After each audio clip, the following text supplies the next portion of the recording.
Molt bé, carinyo, d'acord. Pots pujar a aquest columpi, però fes primer la cua, Miquel?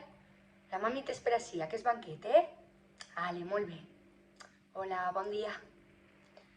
Miquel, què t'he dit? Deixa passar a la xiqueta, que estava primer. Dis-li...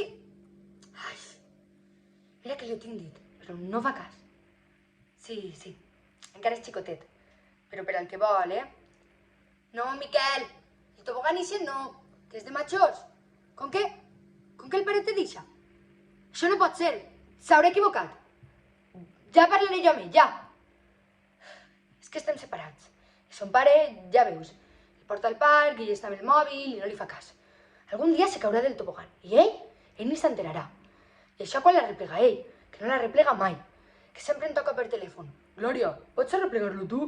Que tinc una reunió. Sí, reunió el que jo te diga. Que el que passa és que em queda la nòvia ixa que té, que no tenia ni un any el xiquet i ja em va deixar per la xica ixa. Miquel, no es pentes en l'escala. Com vaig a guitarrear, em sents?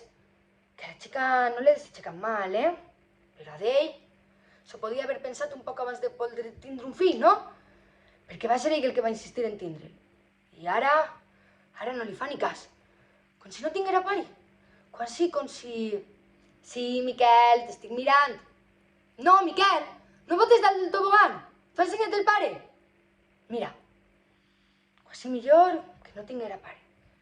Perquè li ensenya unes coses... Jo ja no puc més. Ara hem d'anar a casa. Preparar la disfressa de carnestoltes per a demà, amb la dutxa, fer el sopar... Bé, primer anar a comprar, perquè, clar, no hi ha res per a sopar. He de comprar-li unes sabatilles noves, que així ja l'apreten, i, bueno, diners no hi ha. Posar una rentadora, he d'entregar un informe de treball per a demà, saps? Jo no estava preparada per això. El treball, no sé com no m'han tirat ja, perquè mai puc complir amb els tèrmins. I això que treballo de nit, dormo al poc, però és que no tinc temps. Jo sola no puc, saps? I estic nerviosa, estic irascible, ho reconec. És la falta de son. I de vegades ho acaba pagant Miguel.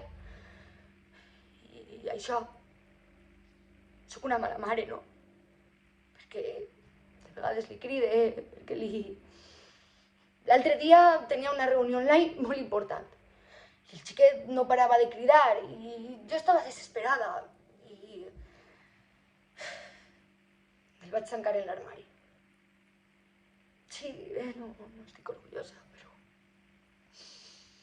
Quan vaig acabar la reunió, vaig obrir l'armari i Miquel estava al terra. Estava dormint, pensava jo. El vaig intentar despertar, però res. Em vaig posar molt nerviosa. Miquel no reaccionava, no respirava. El vaig agafar en braços, el vaig abraçar molt fort. Miquel! Miquel! El molt cabró es va girar i em va pegar un susto. Per poc no el tire per la finestra. No, t'ho jure. Ho vaig pensar. Vaig agafar-lo molt fort i vaig tindre la imatge que el llançava per la finestra. El llançava i desapareixia. I vaig sentir alliberament. Aquest pensament va ser aplazable.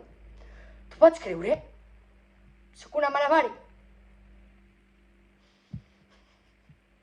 Què passa? Què t'ha passat? T'has caigut del tobogan? T'ho havia dit o no t'havia dit? Ara no vingues plorant. Ai, Miquel, amor meu. Ja està, sí? Se n'anem ja. Bé, adeu. Se n'anem. Sí, fins demà. I gràcies per escoltar-me. Vols que la mare te compri un berenar especial? Sí, ara jugarem en casa. Però la mamà ha de treballar un poc,